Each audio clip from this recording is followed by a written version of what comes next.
இன்றைய கிரக நிலையில் சந்திரன் விருச்சிக ராசியில் நீச்சமாக இருந்தாலும் குருவின் 7ஆம் பார்வை பெறுவது எந்த மாதிரியான பலனை தரும்?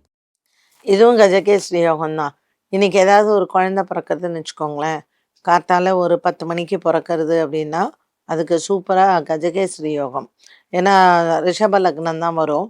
லக்னத்திலே குரு, லக்னகாரகன் சுக்கிரன் வேற ராகு சூரியனோட நல்ல அழகு தேஜஸோட இருக்கும்.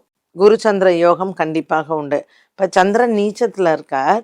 இந்த சந்திரன் நீச்சத்தில் இருந்து குருவை பார்க்கறதுனால சந்திரனுக்கான பலம் கண்டிப்பாக உண்டு. ஸோ இது தேய்பிறை சந்திரன் இல்லையா? ஸோ தேய்பிறை சந்திரனில் சந்திரன் நீச்சமாக இருக்கும் பொழுது இன்னைக்கு யார் வீட்டில எல்லாம் குழந்தை பிறக்கிறதோ சந்திரனுக்கு உண்டான பரிகாரத்தை பண்ணுங்க. கஜகேஸ்ரீ யோகம் தான், நோ டவுட் அபவுட் இட்.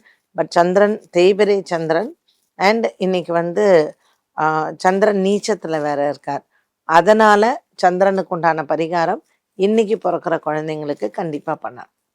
என்ன பண்ணணும் அப்படிங்கிற எல்லாருக்கும் ஒரு நினைப்பு இருக்கும்.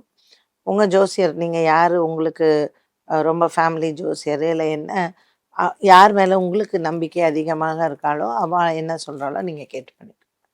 என்ன நேயர்களே, இன்றைய சுபதினம் நிகழ்ச்சி அனைவருக்கும் பயனுள்ளதாக அமைந்திருக்கும். மீண்டும் சந்திக்கும் வரை நன்றி, வணக்கம்.